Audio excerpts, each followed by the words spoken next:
Hello students, आज हम maths में चैप्टर नंबर 10 यानी कि वृत्त, उसके बारे में थोड़ी बहुत पढ़ाई करेंगे। चलो, आपने वृत्त का शब्द तो सुना ही होगा कि भाई उसमें एक नियत बिंदु मतलब केंद्र, फिर त्रिज्या, फिर जीवा, वृत्तखंड, त्रिज्याखंड, चाप, ये सब के बारे में आप पढ़ ही चुके हो ऑलरेडी 9th क्लास में। ठीक है, फिर सबसे पहले तो आपको ये क्वेश्चन होना चाहिए कि वृत्त मतलब क्या। वृत्त मतलब क्या? तो मैं सिंपल एक डेफिनेशन आपको देता हूँ कि कोई केंद्र से कोई भी त्रिज्या लेकर, केंद्र से कोई भी त्रिज्या लेकर बिंदुओं का समूह बन के जो चीज़ बनती है उसे कहेंगे हम वृत्त। ठीक है, इस चैप्टर में हम वृत्त के अलावा वृत्त की स्पर्शक रेखा, फिर वो स्पर्शक रेखा कैसे काटती है, ये सब के बारे में हम इस चैप्टर में पढ़ाई करेंगे। ठीक है, तो सबसे पहले आप ये जान लिए कि भाई मैंने ये एक शब्द यहाँ पे बोला है कि भाई वृत्त की स्पर्श रेखा। तो स्पर्श रेखा का मतलब क्या है? तो स्पर्श रेखा वह रेखा है जो वृत्त को केवल एक बिंदु पर ही प्रतिच्छेद करती है। याद रखना, अगर आपको पूछा जाए कि भाई स्पर्श रेखा मतलब क्या, तो ऐसी रेखा जो वृत्त को सिर्फ टच करे, स्पर्श करे, ना अंदर से गुजरे ना बाहर, सिर्फ एक ही बिंदु में स्पर्श करे, तो उसे स्पर्श रेखा हम कहेंगे, वरना हम उसे स्पर्श रेखा कह सकते नहीं। ठीक है, चलो, तो अब हमें ये क्वेश्चन होना चाहिए कि भाई मान लो कोई एक वृत्त है, उसके बाहर एक रेखा खींची मैंने।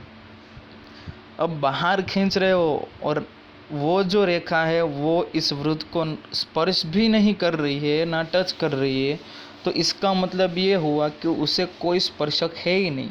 क्यों? क्योंकि वो तो स्पर्श कर ही नहीं रही है। ठीक है, दूसरा, वृत्त है, एक रेखा खींची, ऐसी रेखा जो वृत्त के ना अंदर प्रतिच्छेद करे ना बाहर भी रहे, सिर्फ वृत्त को एक ही बिंदु में स्पर्श कर रही है, तो वो स्पर्शक कहलाएगा। हाँ, फिर तीसरी कंडीशन लेते हैं कि भाई मान लो एक वृत्त है, उसके अंदर रेखा एक खींचिए, अब वो रेखा है वो दो बिंदु में प्रतिच्छेद करेगी, तो क्या उसे हम स्पर्श रेखा कह सकते हैं? नहीं। तो दोस्तों याद रखना, स्पर्श रेखा मतलब वो वृत्त को केवल एक बिंदु पर ही प्रतिच्छेद करेगी। ओके, फिर आगे देखते हैं कि भाई स्पर्श बिंदु क्या है। स्पर्श बिंदु क्या है? तो स्पर्श रेखा और वृत्त के उभयनिष्ठ बिंदु को, स्पर्श रेखा जो आप खींच रहे हो वो, और वृत्त उसके उभयनिष्ठ बिंदु को क्या कहेंगे हम? स्पर्श बिंदु। ठीक है, दूसरी चीज वृत्त में आएगी ये त्रिज्या, व्यास, वो तो आपको पता ही है कि भाई सबसे बड़ी जीवा है तो वो वृत्त का व्यास, त्रिज्या है तो मतलब वो व्यास का आधा, तब जाके आपको त्रिज्या मिलेगी। ठीक है, ये सब के बारे में तो आप पढ़ ही चुके हो। अब ये प्रश्नावली एक में थोड़ी रिक्त स्थानों की पूर्ति है, वो कर लेते हैं। ठीक है, तो आपको पूछा गया कि भाई एक वृत्त की कितनी स्पर्श रेखाएं हो सकती है? तो एक वृत्त की अनगिनत, आप वृत्त के कोई भी बिंदु में से कोई भी स्पर्श रेखा खींच सकते हो, लेकिन इतनी बात ध्यान रखनी है, ना वो तो बाहर होनी चाहिए ना वो तो अंदर होनी चाहिए। ठीक है, चलो अब देखो कि भाई किसी वृत्त को स्पर्श रेखा उसे बिंदु केवल एक पर प्रतिच्छेद करती है, एक ही बिंदु पर प्रतिच्छेद करेगी। वृत्त को दो बिंदुओं पर प्रतिच्छेद करने वाली रेखा को कौन सी रेखा कहेंगे हम? छेदक रेखा। अगर वृत्त के अंदर है कोई रेखा तो उस रेखा को हम छेदक रेखा कहेंगे। ओके, फिर आगे कि भाई एक वृत्त की खाली जगह समांतर स्पर्श रेखा हो सकती है, तो कितनी होगी? 2।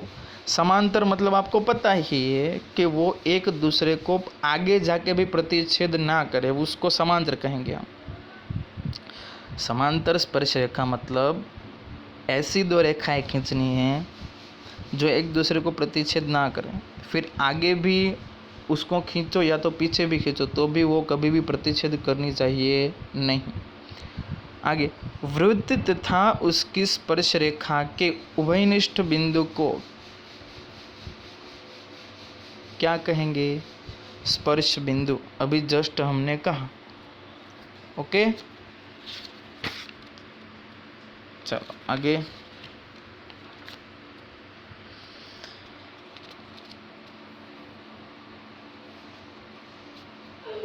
अब हम हमारे सिलेबस के हिसाब से प्रश्नावली डायरेक्ट 10.2 दी गई है, ठीक है, तो डायरेक्ट हम वहाँ से स्टार्ट करेंगे। तो एक बिंदु Q से एक वृत्त पर स्पर्श रेखा की लंबाई 24 सेंटीमीटर तथा Q की केंद्र से दूरी 25 सेंटीमीटर है, तो वृत्त की त्रिज्या खाली जगह है। वृत्त की त्रिज्या खाली जगह है। इस क्वेश्चन का सॉल्यूशन मैं आपको ग्रुप में भेज दूंगा, मैं खुद ही भेज दूंगा, ठीक है। ओके, चलो दूसरा। आकृति में आप बुक रखना साइड में, तो आकृति में आपको यदि TP TQ केंद्र O वाले किसी वृत्त पर 2 स्पर्शक रेखा इस प्रकार है कि POQ = 110, ठीक है, मतलब कोण का माप दिया है और आपको बोला गया है कि भाई कोण PTQ खाली जगह है। तो हमने बोला है कि भाई 2 स्पर्श रेखा खींची जाती है कि भाई, तो एक तो खींची TP और TQ। अब उसमें POQ है 110 और हमें ये भी पता है कि भाई त्रिज्या और स्पर्शक, याद रखना दोस्तों, त्रिज्या और स्पर्शक दोनों एक दूसरे के लंब होते हैं। एक दूसरे के लंब मतलब दोनों के बीच 90 का कोण होता है। ओके, तो यहाँ पे देखो कि भाई OP लंब PT और OQ लंब QT, तो कोण OPT = 90 डिग्री और कोण OQT = 90 डिग्री। चलो बताओ, त्रिभुज के तीनों कोणों का योग कितना होता है? 180, ये तो पता ही है आपको। ठीक वैसे ही कि भाई चतुर्भुज के चारों कोणों का योग कितना होगा? 360। कितना होगा? 360। तो अब हमारे पास 3 कोण हैं। देखो POQ, आप फिगर देखोगे तो आपको समझ में आ जाएगा। POQ, फिर OPT, फिर OQT। हमें ढूंढना है कोण PTQ। चतुर्भुज के चारों कोणों योग यहाँ पे दिया गया है 360। तो कोण PTQ + 90 + 110 + 90 = 360। अब ये तीनों कोणों का योग होता है 290। 290 उस साइड जाएंगे तो माइनस होगा, तो कितना आंसर आएगा? 70। ये MCQ है, देखो आप, तो MCQ में तो स्पीड भी होनी चाहिए, ठीक है। चलो अब तीसरा आपको बोला गया है कि भाई यदि एक बिंदु P से O केंद्र वाले किसी वृत्त पर PA PB स्पर्श रेखाएं परस्पर 80 के कोण पर झुकी तो POA खाली जगह है। स्पर्श रेखा 2 कौन सी है? PA और PB। अभी हमने बोला कि भाई त्रिज्या और स्पर्श रेखा एक दूसरे को लंब होती है, मतलब उसके बीच का कोण 90 का होता है। फिर अभी जैसे हमने कहा ठीक वैसे ही चतुर्भुज के चारों कोणों का योग 360, उसमें APB 80, फिर 90 90, तीनों कोणों का योग करोगे तो कितना आएगा? 260। फिर 260 उस साइड जाएगा तो 360 में से 260 गए तो कितने बचे 100। अब हमें ढूंढना है कोण POA। तो अब समकोण OAP और समकोण OBP में दोनों त्रिभुज है। तो देखो OP is equal to OP, क्यों? क्योंकि दोनों त्रिज्या है। कोण OAP और कोण OBP वो भी 90 के है। OA is equal to OB, एक ही वृत्त की त्रिज्या है। तो ये शर्त जो हमने पढ़ी थी SAS साइड एंगल साइड, तो इनके संगत सभी अंग कैसे होंगे? समान। तो POA is equal to POB, ठीक है। तो अब AOB अगर आपको ढूंढना है तो क्या करना पड़ेगा आपको? जो कोण मिला AOB कितना मिला? 100 मिला, और 100 का आधा करना पड़ेगा। आधा करोगे तब जाके इसका आंसर मिलेगा 50। कितना मिलेगा? 50, ठीक है। ये आपको जो भी वृत्त में बता रहा है वो आप अपने साथ फिगर खींचते जाओ, ठीक है। समझ में ना आए तो एनी टाइम आप पूछ सकते हो, ठीक है, लेकिन प्रैक्टिस आपको करनी पड़ेगी। चलो अब डायरेक्ट क्वेश्चन नंबर 6 है, ठीक है, क्योंकि यहाँ पे सिलेबस में भी छठा ही दिया गया है इस बार। तो चलो छठा क्वेश्चन है कैसा है कि भाई एक बिंदु A से जो वृत्त के केंद्र से 5 सेंटीमीटर दूरी पर है, कितने सेंटीमीटर? 5। वृत्त पर स्पर्श रेखा की लंबाई 4 सेंटीमीटर है, तो वृत्त की त्रिज्या ज्ञात कीजिए। ढूंढनी है वृत्त की त्रिज्या, और त्रिज्या तो वृत्त में हर जगह समान होती है। तो अब आप देखो, वह वृत्त के किसी बिंदु पर स्पर्श रेखा स्पर्श बिंदु से वाली त्रिज्या पर कैसी होगी? लंब। तो OTA इज इक्वल टू 90 हो जाएगा। अब समकोण OTA में हमें पता है कि समकोण जो पाइथागोरस का प्रमेय हम यूज़ करते हैं, तो पाइथागोरस के प्रमेय के हिसाब से OA is equal to OT square plus AT square.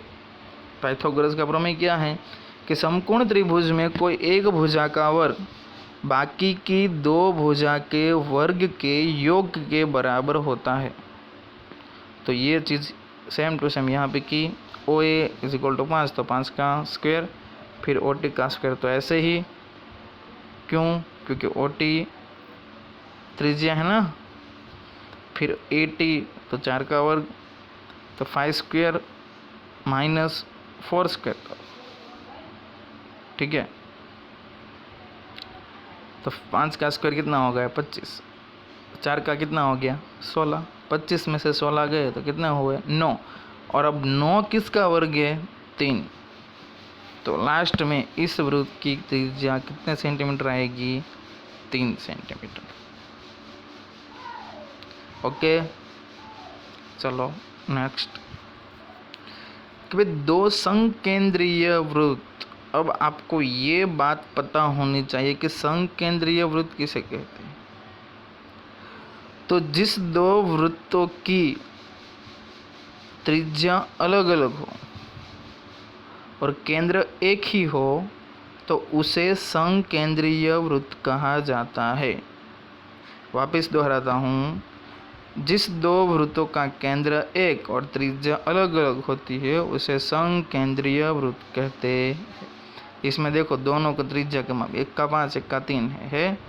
तो अब बड़े वृत्त की उस जीवा की लंबाई ज्ञात कीजिए जो छोटे वृत्त को स्पर्श करती है। दो वृत्त खींचे, पहले 3 सेंटीमीटर, फिर वही केंद्र रख के उसके ऊपर 5, फिर 3 सेंटीमीटर वाले को स्पर्शक खींचा और फिर बोला कि भाई उसकी लंबाई ज्ञात कीजिए। अब हमें पता है कि भाई वृत्त, स्पर्श रेखा और त्रिज्या दोनों के बीच का कोण तो 90 ही होगा। फिर क्या करेंगे कि भाई स्पर्श बिंदु को जाने वाली त्रिज्या स्पर्श रेखा पर लंबी होगी, तो AB को OP समद्विभाजित करता है। तो AP इज इक्वल टू क्या हो गया? AB।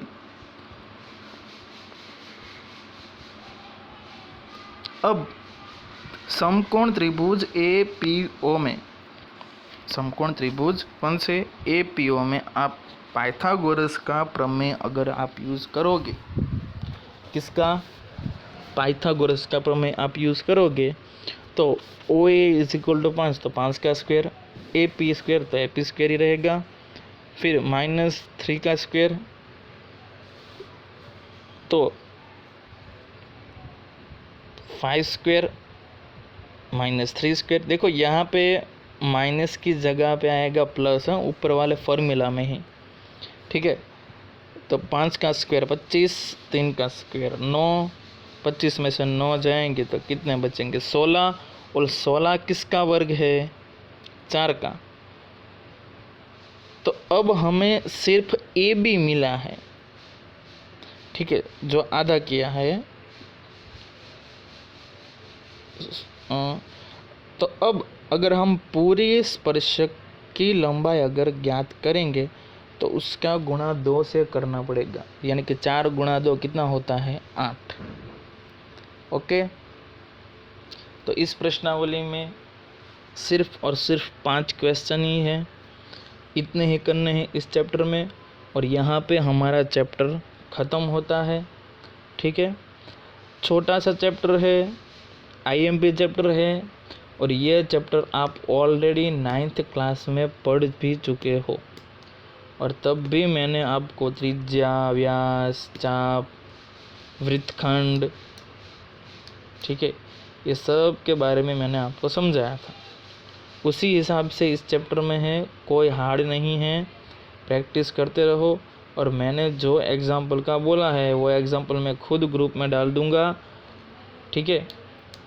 तो आपको ये चैप्टर भी फेयर बुक में लिख देना है क्वेश्चन के साथ। उसमें मैंने जो जो चलाए हैं, चाहे प्रश्नावली हो चाहे कोई भी एग्ज़ाम्पल हो, वो सिलेबस के हिसाब से मैंने पढ़ाया है आपको। जो 30% काटने के बाद जो भी सिलेबस है वो ही आपको मैं समझा रहा हूँ, ठीक है।